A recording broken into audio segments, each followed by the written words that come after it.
ఎవరో ఒకరు ఎప్పుడో అప్పుడు ఎవరో ఒకరు ఎప్పుడో అప్పుడు నడవరా ముందుగా అటో ఇటో. మరి మనం చిన్న బిడ్డకి పేరు పెట్టేటప్పుడు దేంట్లో రాస్తాము? ఎంత బంగారం ఉన్నా బియ్యంలోనే రాస్తాం, బంగారంతో కూడా బియ్యంలోనే రాస్తాం. చూసారా? అంటే ప్రతి బియ్యపు గింజలో మన నామం అనేది రాయబడితేనే ఆ బియ్యపు గింజ ఉన్నంత వరకు మన ఆయువు ఉంటుంది. మన ఆయువు ఉన్నంత వరకు బియ్యపు గింజ మనకు నోటు లేకుండా ఉంటుందంట.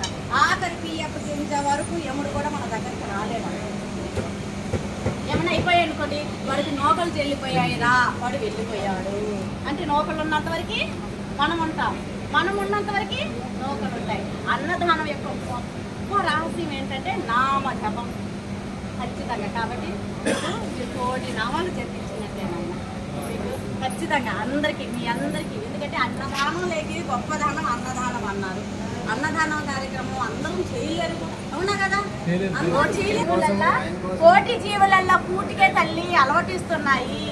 ఎక్కడ నీ నామము నా నామము చెబుతారో, ఎక్కడ నిన్ను నన్ను కొలుస్తారో అక్కడ వాళ్ళకి అన్నానికి కొరత లేకుండా ఇంకో వరం అన్నాడు. నాకు 3 కోటి జీవుల కల్లా పూడి కావాలి అన్నాడు.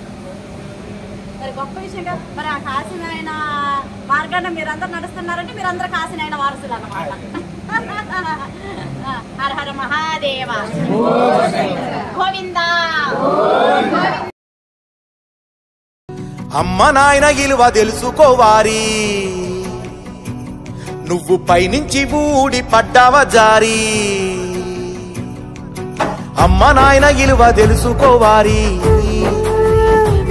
నువ్వు పైనుంచి ఊడి పడ్డావ జారి. అమ్మ కడుపులో నా గడ్డవు, ఆమె గంటేనే నువ్వు బిడ్డవు. నాన్న ఇస్తేనే నువ్వు జన్మవు, మరి లేకుంటే నువ్వు తెలవవు. ఒక్క నిమిషం నిన్నే నువ్వే అడుగు, నీ దేహం యాడిదని. ఆ విషయం నీకే తెలవకుంటే నువ్వు బతుకున్న శవం అని. అమ్మ నాయన ఇలువ తెలుసుకోవారి, నువ్వు పైనుంచి ఊడి పడ్డావ జారి.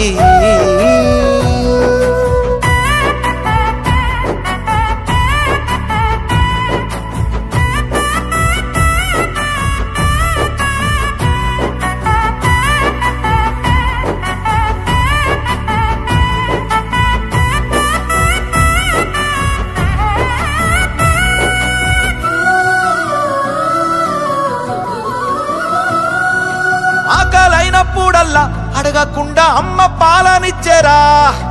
ఇంతే ఇస్తానాని అంతే ఇస్తానాని వంతులు పెట్టిందా, ఓరి వారి ఆకలి చంపిందా. మీరు పెద్ద పెరిగి మీకు బుద్ధి వచ్చినాక అమ్మ నాయననే పంచుకుంటారు. వాళ్ళ బుక్కెడు కూడు కోసం కుక్కల్లాగా మీరు కొట్టుకొని బంధం తెంచుకుంటారు. ఒక్కసారి నిన్ను కన్నందుకు నీది ఎంత పెద్ద బలగంరా. ఒక్క నిమిషం వాళ్ళు నిన్ను కాదనుకుంటే మనిషివి నువ్వు కావురా. అమ్మ నాయనకు నువ్వు పెట్ట సిప్ప, రేపు నీ కొడుకులు నీకు పెట్టక ముందే అమ్మ నాయన ఇలువ తెలుసుకోవారి, నువ్వు పైనుంచి ఊడి పడ్డావ జారి. రే